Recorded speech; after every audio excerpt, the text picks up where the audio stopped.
నమస్కారములు. ఈరోజు మరి ప్రజా సంఘాల ఐక్యవేదిక ద్వారా మీడియా సమావేశం ఏర్పాటు చేసినటువంటి పెద్దలందరూ కూడా పేరు పేరు హృదయపూర్వక నమస్కారం తెలియజేసుకుంటున్నాము. మరి ఈరోజు మళ్ళీ గుర్తు చేస్తున్నాము, పచ్చని ఉద్యాన ప్రాంతంలోన కార్గో ఎయిర్పోర్ట్ వద్దని గత 18 నెలల నుంచి మేము చేస్తున్నటువంటి పోరాటము.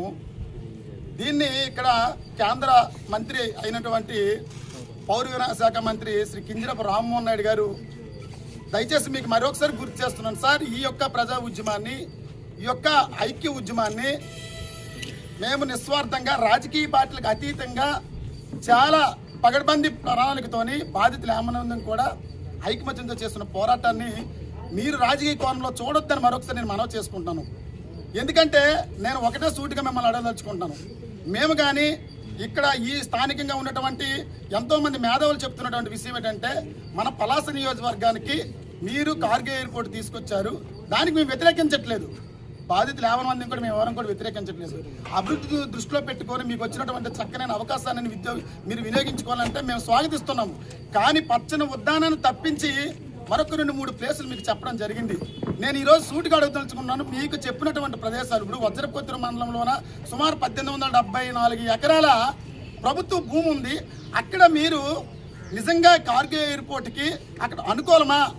అక్కడ ప్రదేశం మీకు ఏవైతే నామ్స్ ఉన్నాయో, రూల్స్ అండ్ రెగ్యులేషన్స్ ఉన్నాయో, యాజ్ పర్ మీకు ఆ ఎయిర్పోర్ట్ కట్టాలంటే ఏవైతే నామ్స్ ఉన్నాయో అవన్నీ దాని మీద మీరు దృష్టి పెట్టండి. ఫస్ట్ అక్కడికి వెళ్ళి సాయిల్ టెస్టులు చేయండి, అక్కడికి వెళ్ళి ఇతర టెస్టులు చేసి నిజంగా అది ఫెయిల్ అవుతుందా, పాస్ అవుతుందా, ఇది ప్రజల మధ్యలో పెట్టండి. ఎందుకు మీరు సమయాన్ని, మీకు ఇచ్చినటువంటి సమయాన్ని ఎందుకు వృధా చేసుకుంటున్నారని ఈ పత్రిక మీడియా ద్వారా నేను మిమ్మల్ని ప్రశ్న తలుచుకుంటున్నాను.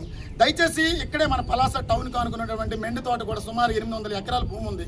ఆ యొక్క మెండి తోట యొక్క భూమిని కూడా మీరు ఆ సాయిల్ టెస్టులు కానీ ఇతర టెస్టులు చేసి అది కూడా ప్రజల మధ్యలో పెట్టండి. ఇక్కడ టెస్ట్ చేసాము, అక్కడ టెస్ట్ చేసాము, ఈ ప్రదేశాలు అనువుగా లేవని ప్రజల మధ్యలో పెట్టండి.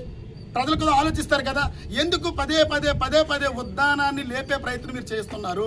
పచ్చని ఉద్యానం కోసం మళ్ళీ చెప్తున్నాము, ఈ పోరాటం అనేది 18 సంవత్సరాలు అయినా సరే పోరాటం అయితే ఆగదు. ఆ ప్రాంతంలోన ఈరోజు మీ ప్రభుత్వం ఉండొచ్చు, మరొక ప్రభుత్వం ఉండొచ్చు, మళ్ళీ నాయకులు మారొచ్చు, పాలకులు మారొచ్చే తప్ప అక్కడ ఉన్నటువంటి రైతులు 50 మందిని కూడా రాజకీయ పార్టీలకు అతీతంగా మేము చేస్తున్న ప్రజా పోరాటం మరింత ఉధృతం చేస్తామే తప్ప ఎక్కడ ఆగిపోయేది లేదని మరొకసారి గుర్తు చేస్తున్నాను.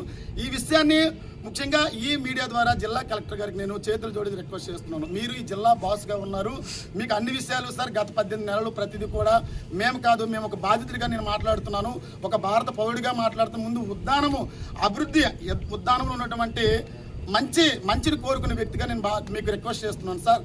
దయచేసి మా పచ్చని ఉద్యానాన్ని తప్పించి మీరు ఎక్కడైనా కట్టండి, ఈ జిల్లాలో ఎక్కడైనా కట్టండి, ఎక్కడ చేసినా కూడా we are welcoming, heartly welcoming sir. But నేను చెప్తున్నానంటే పచ్చని ఉద్యానంలో కొబ్బరి, జీడి, ఏదైతే పనస, మునగ ఇలాంటి మంచి హార్టికల్చర్ హబ్ ఏదైతే ఉందో దాన్ని నాశనం చేసి మనకు భవిష్యత్తులో ఉన్నటువంటి ఏదైతే ఆక్సిజన్ కావాలన్నా, పర్యావరణం కావాలన్నా, ఇతరత ఏది కావాలన్నా సరే దానిని విధ్వంసం చేసే దిశగా మీరు ఆలోచించవద్దని, మీకున్నటువంటి మీకైతే ఏదైతే పర్మిషన్స్ ఉన్నాయో, మీకు ఏవైతే అనువుగా ఉందో మేము చెప్పినటువంటి ప్లేసుల్లోన మీరు కట్టే ప్రయత్నం చేయాలని మనస్ఫూర్తిగా మీడియా ద్వారా మనవి చేసుకుంటున్నాను. ఈ చక్కని అవకాశం కల్పించిన మీడియా మిత్రులందరికీ మరొకసారి ధన్యవాదాలు తెలుపుకుంటాను. Thank you. స్ఫూర్తితో కార్గోకు వ్యతిరేకంగా పోరాడతాం. భగత్ సింగ్ స్ఫూర్తితో కార్గోకు వ్యతిరేకంగా పోరాడతాం.